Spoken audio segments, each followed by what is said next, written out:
My favorite game when listening to the insane ramblings of Donald Trump is to look at his hands. No, not the weird accordion thing he does or that little punching the air dance, but the rotting flesh on the back of his hands covered in makeup. And if you were playing that same game like I was this week, you would have stayed really, really busy. Because for the 3 days while King Charles and Queen Camilla were in Washington doing their diplomatic royal thing, cameras kept showing something that the White House would very much prefer you didn't notice. Both of Trump's hands, both his left and his right, are swollen, discolored, and covered in what we all think is concealer, foundation, makeup, whatever the bronzer industrial complex calls it when you're slapping it on a 79-year-old man's knuckles before he shakes hands with actual royalty.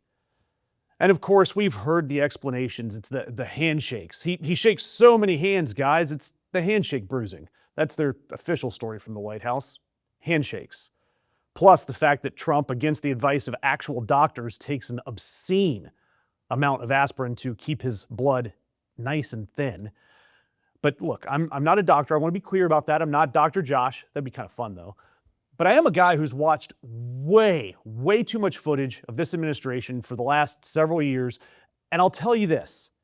When your explanation for why the sitting president's hands look like a crime scene photo is vigorous handshaking and aspirin, I call BS.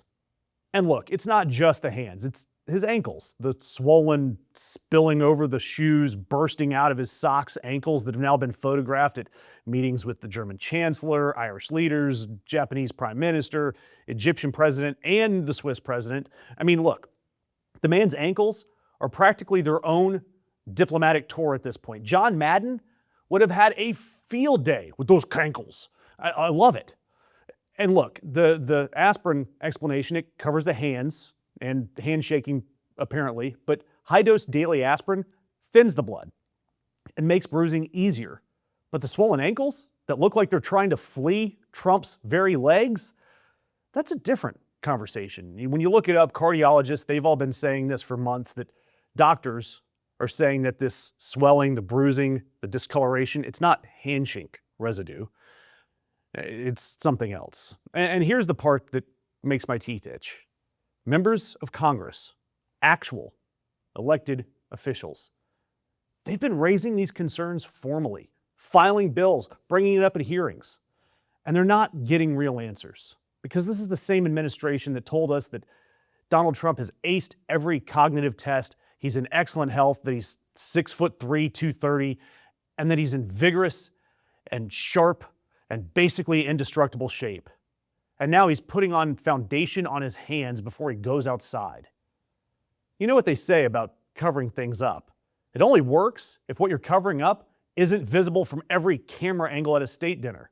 And look, it's really hard to cover up the fact that he fell asleep again at a White House healthcare event of all places. Again, the President of the United States, the guy in charge of the nuclear codes, an act of war, the global economy, can't be bothered to stay awake at a healthcare event.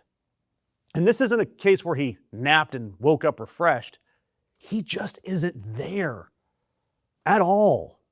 And I'm not doing gotcha journalism here. We all see this. If this is gotcha, it's the world's biggest game of gotcha.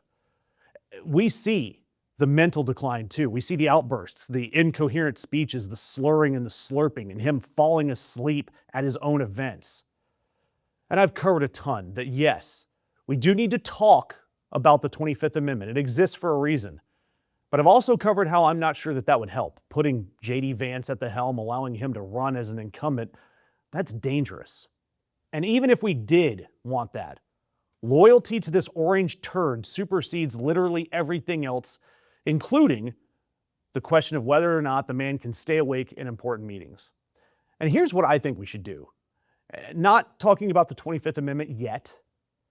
Leading into November, I say that leading into that, whenever we find an opportunity that Trump is speaking on something where the stakes are low, let's goad him into being irrational.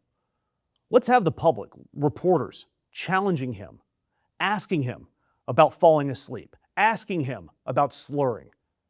And you know what's going to happen. His staff and Trump himself will respond with obvious idiocy and outbursts and insults. And all of that helps us. Those sound bites, those video clips are gold, especially heading into November. And either way, when you have people asking questions like that, the people are building a case. The people are seeing the evidence. The people are calling it out. And now it's the people's turn to take power away from this rotting tub of lard in November. And look, we know that alleged Dementia Don, he's not going to give up easily, and neither will we.